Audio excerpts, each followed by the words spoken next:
My God is definitely not a bully. My God is not a bully. My God is not a bully.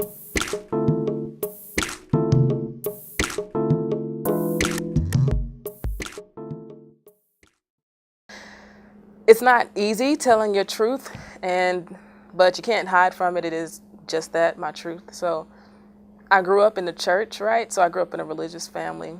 Went to church on Wednesdays, had choir rehearsal. I was the choir director, youth choir director. I went to church on Sundays. I grew up in a Lutheran church, Missouri Synod, let's be specific because there is a difference. And then my family's church was Baptist. So on holidays, we went to 2 different churches. I had 2 different Easter speeches, the whole 9. So I grew up in a religious family, right? So I went to a private Lutheran high school. I grew up with a lot of PKs, or for those that don't know, preachers' kids. In many ways, I'm a PK myself. My father preaches often. People say he looked like T.D. Jakes.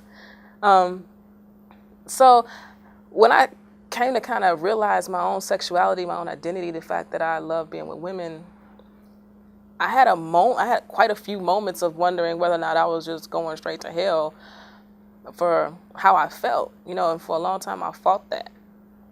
And it took a lot of self-reflection, and questioning. I questioned a lot. God made Adam and Eve, procreation. All types of things went through my head, and I had to take time to really examine those scriptures for myself. You know what I mean? Like, I had to look at it, some people can't have kids. Does that mean God is angry at them and doesn't love them? Procreation, what kind of argument is that? I had to question some of these clobber scriptures as I've come to know them, scriptures that are thrown at queer people in church, because God made me and I didn't choose this. Who would choose another oppression? Let's be very clear. I'm a black woman and I'm queer.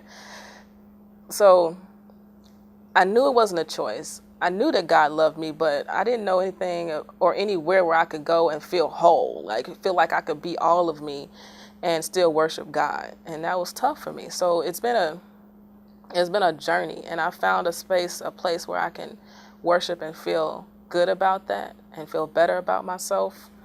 I know God doesn't make mistakes, so how could I be a mistake, and how could I possibly be going to hell for how I feel and for who I choose to love? And how can any of my friends, who are such amazing people, be damned somewhere for who they are? It just doesn't make any sense. So when I started to understand that it doesn't make any sense, that this preacher standing in the pulpit is just that, a preacher, a man that has God is who I, believe in and who I pray to. So I stopped taking people's word for who I am and started taking my own word and taking God's word for who I am. And that in and of itself has gifted me with how I feel today, which is I feel 100% okay with who I am.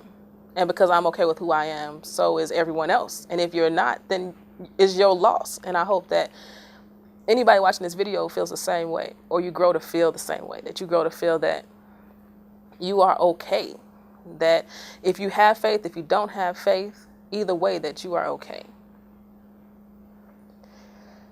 It is quite a journey now. I'm still on it.